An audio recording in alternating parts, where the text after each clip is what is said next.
Сәлем қыздар, бүгін сіздерге швейцарская меренга мен торттың сыртына аптешка жасауды көрсететін боламын.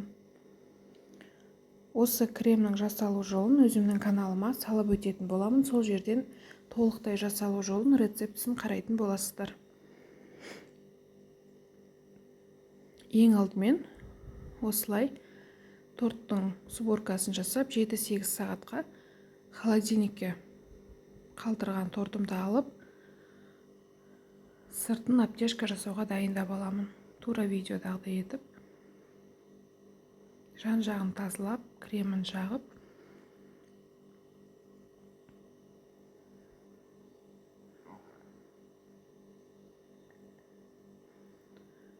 осы кремді жасап алғаннан кейін 2 аптаға дейін жабық контейнерде холодильникте сақтауларыңызға болады. Яғни аптешка жасардың алдында 2-3 сағат бөлме температурасына шығарып, блендермен езіп аласыздар.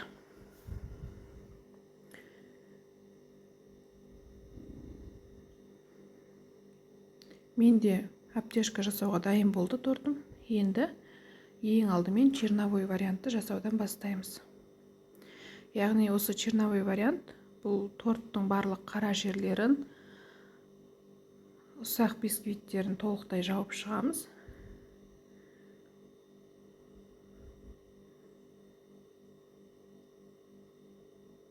Әрбір этапты жасаған кезде 5 минутқа тоңазытқышқа жіберіп аламыз.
Тағы да 5 минутқа тоңазытқышқа қойып алдым. Енді торттың сыртын қалған кремдеріміздің барлығын салып, бірыңғай етіп тегістейтін боламыз. Осындай аптешка жасағанға өздеріңізге ыңғайлы спатула, тегістегіш, барлық заттарыңызды, құралдарыңызды дайындап алыңыздар. Сол кезде өздеріңізге ыңғайлы заттармен істегенде тортыңыздың сырты тегіс болып шығады.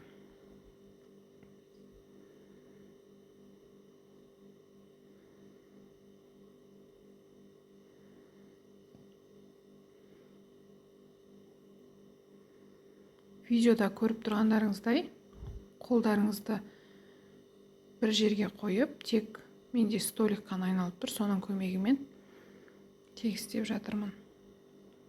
Крем жетпеген жерлеріне видеодағыдай етіп кремін жағып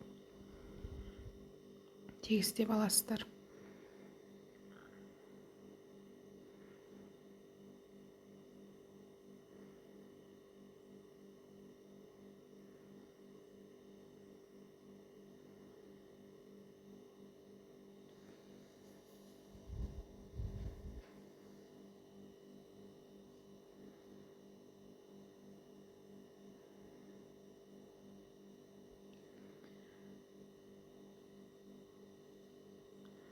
Осындай тортқа арналған әртүрлі кремнің рецептісін менің каналымнан көре аласыздар.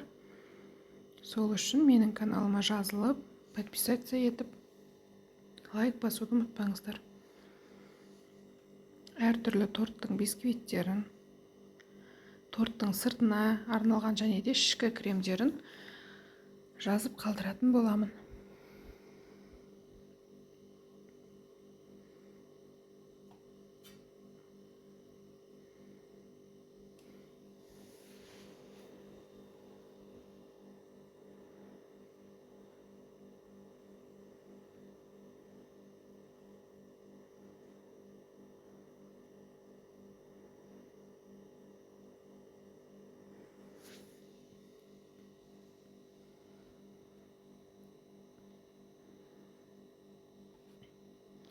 Менде соңғы етап қалған кремнің барлығын салып, торттың бетін толықтай тегістеп шығамыз.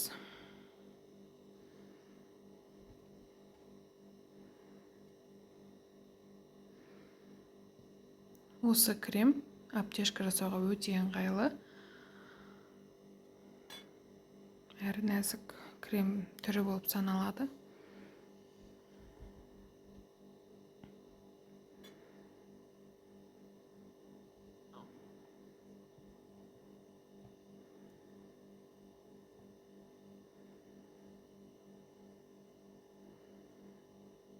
Егер де заказдарыңыз көп болса, осы креммен аптешка жасайтын болсаңыздар, көп мөлшерде жасап, жабық контейнерге салып, 2 аптаға дейін сақтап қойсаңыздар болады. Кез келген уақытта шығарып, блендермен араластырып пайдалана бересіздер.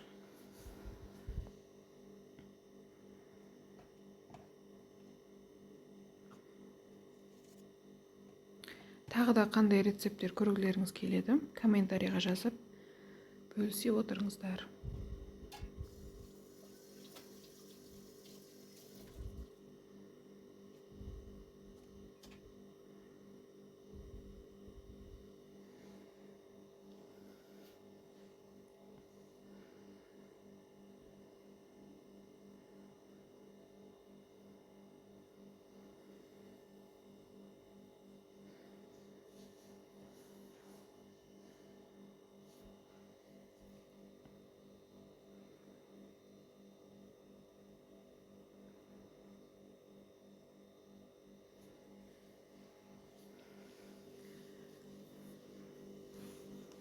Торттың артық жеріндегі кремдерін алып, жетпеген жерлеріне кремін жағып, соңғы бір рет тегістеп шығамыз. Міне бізде тегістеп болдық. Тортымыз дайын. Енді осыған оформление жасай берсеңіздер болады.